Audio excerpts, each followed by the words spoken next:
I'm Jackie Moyano with Behavior United. Now is a great time to train your dog to wear a muzzle because of the cicadas. Your dog may be digging up and eating cicadas. A few are probably okay to snack on, but a whole bunch is going to end you up in the vet's office with a sore doggy tummy. So let's train them to wear a muzzle. I highly recommend going to the website muzzleupproject.com. Again, that's the muzzleupproject.com for more information about which muzzle to choose, where to buy a muzzle, and how to train a muzzle. I'm going to show you a few tips today, but again, the muzzleupproject.com is an excellent resource. I have a muzzle that I've cut a hole out of the end of it. It's got holes all around it. I cut the hole out so that it's easier for me to feed her through. You don't want a sleeve type muzzle. You want a muzzle that your dog can open their mouth, pant, eat, lick. Okay. I don't start with the muzzle though. I start with a paper cup, paper or plastic cup. You can put some peanut butter in the end of this. You can put some easy cheese, some churro, some actual treats, peanut butter, whatever your dog wants to eat. So I let the dog see me drop some treats in the end. I present the cup and she just has to eat out of the bottom of the cup. So her nose is inside the cup and she's eating. I want her to get used to the sensation of putting your nose inside of something, and I'm going to do that with the cup and food. So as you can see, she's up to her eyebrows in this cup.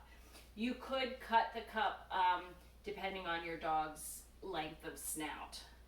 All right, so she's going to town, eating some treats in there. I'm happy with that. When she pulls her head out, I'm not going to reward. I want all of the rewards associated with being inside the cup. So I'm going to let her see me drop some more treats down there, maybe put a little more of this churro down there, and I'm going to present the cup sideways, looking for her to put her nose in there and eat. You may be at this step for a little while. You may be at this step for a whole week or longer. That's okay. Your dog sets the pace. There's no deadline. There's no rush. You want your dog to be comfortable with this step. Once your dog is comfortable with this step, then you can move on to the actual muzzle. And when I move on to the actual muzzle, I recommend, again, squirting some of that peanut butter or cheese on the inside of the muzzle to let them lick. You can also present the muzzle with some food. So I'm gonna have this food in my hand. I'm gonna put the muzzle down and put some food right there for her to eat. Here, buddy. Good job. Good job. So I put the food here. She puts her nose in and she eats. That's what I'm looking for. You put the muzzle down, they put their nose in, and they eat. The muzzle down, they put their nose in a little bit, and they eat. When I'm feeding real close to this end, so she puts her nose in farther to get the food. I'm gonna change up the food a little bit. I've got a couple different variety of high value food treats here. Puts the muzzle in, she put the muzzle in farther that time, so where you present the food is important. It can encourage your dog to get farther into that muzzle. And then this step, you notice I didn't do anything with the straps. At this step, you may be at this step for a week or so, eventually moving up to where you're putting the straps over their head.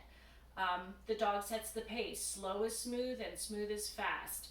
So once your dog is comfortable putting their nose inside of the muzzle, you can actually put it on cue. So I'm looking for her to wait, look at me, and then I say, muzzle. When she puts her muzzle in, I'm gonna feed her. She didn't put her muzzle in that time. Also, I have the strap slightly blocking, that was slightly blocking. So I'm gonna change that. Muzzle. Yes, good girl. You could use a clicker, you could use a marker word like yes, like I just did, or you could just feed as soon as they do it. Totally up to you. Muzzle. Yes, good girl.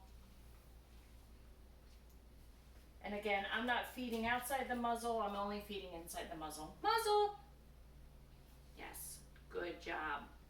Now, she is not at the level where I can comfortably put the straps on and feed her at the same time. I really need an extra set of hands to keep her comfortable with that, so I'm not going to show you that today. But I hope this helps you, give you an idea of how to start muzzle training. Again, the dog sets the pace, like the saying, slow is smooth and smooth is fast.